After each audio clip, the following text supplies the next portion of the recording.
Good evening, Bogans. My name is Paul Craik and I'm calling from a very sunny Hong Kong on a Sunday morning. Wanted to say hi and hope everyone is enjoying what I think is the 11th Anzac Day lunch or dinner that has been organised by Julian, Callum, Rob Scott and myself over many years now. And I wanted to take the opportunity to talk to you in between a steak, a red and a game of two up to remind everyone of really why we're here on Anzac Day. The lunches are always a very fun occasion, but we've sort of made it a little bit of a tradition to spend a couple of minutes just reminding everybody of the true meaning of Anzac Day and of the sacrifice that were made by people before us to give us the standard of living that we have today. To put it into context, there are no more Gallipoli veterans with us. And it's a reminder to everyone that a few of the old bulls in the audience there have got, kids who are late teenagers, and many of the soldiers who died at Gallipoli were no older than the kids that you have at home. So let's all take a moment to think about the sacrifices that everyone has made, and it's been my honour over the course of the last 11 years to be able to say a poem to everyone, which was originally written in 1971 by Eric Bogle. He recorded it as a song later in the 70s, and then it was again covered by the Pogues in around 1988, I think the time was.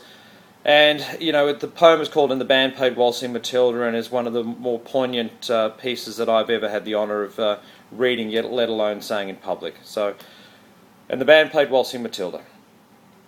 When I was a young man, I carried my pack and I lived the free life of a rover. From the Murray's green basin to the dusty outback, I waltzed my Matilda all over. Then in 1915, my country said, "Son, it's time to stop rambling, there's work to be done." So they gave me a tin hat and gave me a gun and sent me away to the war. And the band played Waltzing Matilda as our ship pulled away from the quay. Beneath all the cheers, the flag waving in tears, we sailed off to Gallipoli. How well I remember that terrible day when our blood stained the sands and the water, and in that hellhole they called Suvla Bay we were butchered like lambs at the slaughter. Johnny Turkey was waiting, he'd primed himself well, he'd showered us with bullets and rained us with shells, and in 5 minutes flat nearly blown us all to hell, nearly blew us right back to Australia.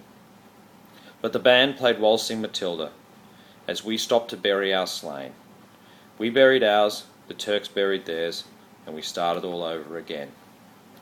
Now those that were left, well, we tried to survive in a mad world of blood, death and fire, and for 10 weary weeks I kept myself alive, but around me the corpses piled higher.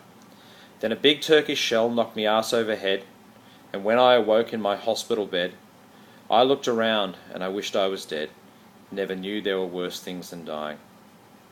For no more will I waltzing Matilda, around the green bush far and free. For to hump tent and peg, a man needs both legs. No more waltzing Matilda for me. So they gathered the crippled, the wounded and maimed, and they shipped us back home to Australia. The armless, the legless, the blind and insane, those proud wounded heroes of Suvla. And as our ship pulled into Circular Quay, I looked at the place where my legs used to be, and thank Christ there was nobody waiting for me to grieve, to mourn, or to pity. But the band played Waltzing Matilda as they carried us down the gangway. But nobody cheered, they just stood and stared and turned their faces away. And now every April, I sit on my porch and I watch the parade pass before me. I see my poor comrades, how proudly they march, reliving their dreams and past glory. The old men march slowly, their bones stiff and sore, tired old heroes from a forgotten war. And the young people ask me, what are they marching for? And I ask myself the same question. But the band played Waltzing Matilda, and the old men still answer the call. But years follows years, no more men, or more old men disappear. Some day no one will march there no more.